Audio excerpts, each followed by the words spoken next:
무슨 이혼? 이혼이 뭐 그냥 하면 하는 거야? 애들은 어떻게 할 건데? 이혼의 본질하고 전혀 상관이 없는 말씀하시는 거는 이혼을 부추겨요. 아, 역시 나는 이혼을 하는 게 합당해.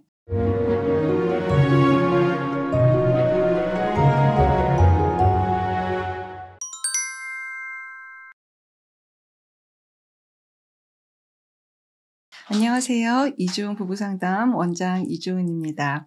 오늘은 사례를 다뤄볼게요. 원장님 영상을 하나도 빼놓지 않고 보게 된 건 갑자기 아내가 이혼을 하자고 얘기했을 때입니다. 어이없게도 그동안 아내가 늘 해왔던 얘기들이 다 원장님 유튜브에 있더라고요. 원장님이 아내를 미리 만나고 얘기한 것 같은 착각이 들 정도였습니다. 그리고 지금은 이혼을 안 할 수 없는 지경에까지 왔습니다. 저는 아내랑 정말 이혼할 마음이 없습니다. 아이들도 너무 불쌍합니다. 아이들 생각만 하면 정말 견디기 힘듭니다. 특히 초등학생인 큰딸은 상당히 힘들어합니다. 아내는 저한테 자기가 아이들을 키워도 되고 아이들을 직접 키우겠다면 다 키우라고 양육비 준다고 합니다.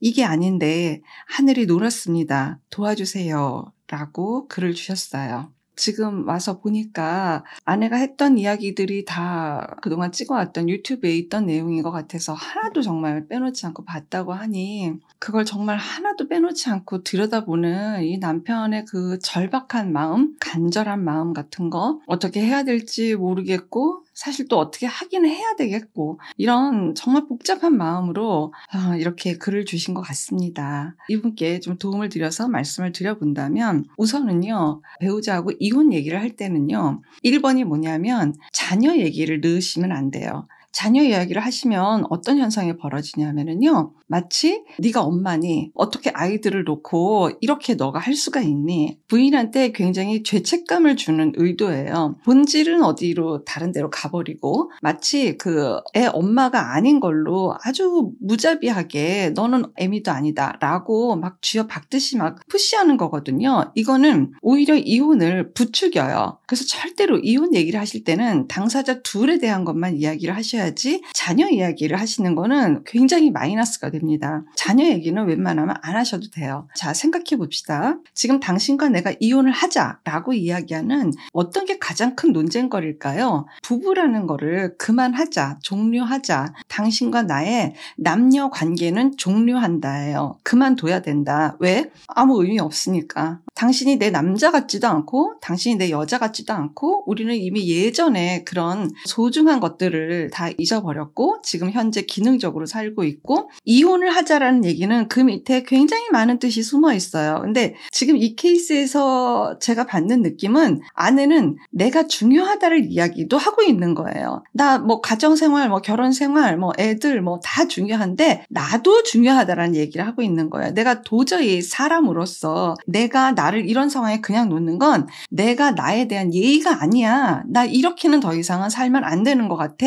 나는 더 이상 나한테 죄짓고 살 수 없어요. 이것이 오히려 아이들한테 훨씬 더 안 좋은 영향을 줘요. 난 그래서 이혼을 하겠습니다. 라고 이야기하는 거라는 뜻을 여러분들이 생각을 해야지 이혼? 무슨 이혼? 이혼이 뭐 그냥 하면 하는 거야? 애들은 어떻게 할 건데? 뭐 이렇게 전혀 이혼의 본질하고 전혀 상관이 없는 어떤 아이들의 혈육적인 관계에 대해서 자꾸 푸시를 해서 말씀하시는 거는 이혼을 부추겨요. 아, 역시 나는 이혼을 하는 게 합당해. 거봐, 저 사람한테는 나는 무슨 보모나 되는 것처럼 엄마의 어떤 해야 될 의무, 역할에 대한 것만 자기의 신념과 가치관에 위배되는 불편함에 대한 걸 지금도 나한테 죄다 얘기하고 있지? 이래저래 나에 대한 존재감은 저 사람한테 없구나를 확인하면 더 단호해지고 더 문을 닫고 절대로 이혼 얘기할 땐 자녀 얘기를 하시는 게 아니에요. 우리가 결혼을 할 때는요. 서로의 동의가 있어야 결혼을 해요. 이혼을 할 때는요. 상대방의 동의가 그렇게 필요하지 않아요. 둘 중에 누가 한 사람이 손을 놓으면 그냥 그건 놓는 거예요. 지금 같은 경우에는 완전히 그만둔다고 할 때 지금 이 남편이 지금 발등에 불이 떨어진 거고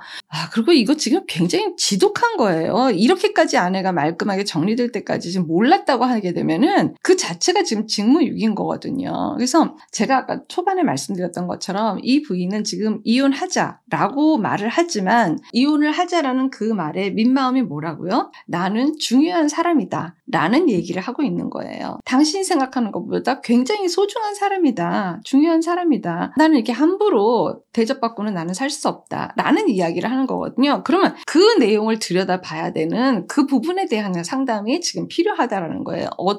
무슨 원인으로 인해서 나는 이렇게 아내한테, 내가 원하진 않았지만 이런 내용의 느낌을 아내한테 전달을 했던 내 마음의 내용이 무엇인가, 이걸 찾아야 되는 거예요. 남편을 나쁜 사람이라고 얘기하는 게 아니에요. 남편이 이렇게까지 무감각하게 전혀 감지 능력도 별로 여기다 내지도 않고 이렇게 올 수밖에 없었던 내 입장에서의 어떤 요인으로 내가 아내를 이렇게 대했나에 대한 요인을 지금 찾아야지 되고, 부인 역시 마찬가지예요. 나 혼자서 이렇게까지 마음의 정리를 그냥 나 혼자 하게 될 수밖에 없었던 굉장한 한스러움이 나와요. 정말 빌어도 보고 울어도 보고 별짓을 다 해보고 친정에 가서 며칠씩 안 오는 것도 해보고 별별 짓을 다 해도 남편은 귀뚱이에요. 나를 보지도 않아요. 이런 세월들이 캐캐이 쌓여서 내가 지금 현재 오늘날 이렇게 됐습니다 라고 하는 게 보편적이거든요. 이렇게 강력한 사인이 갈 때까지 남편이 모를 만큼, 잘 인지를 못할 만큼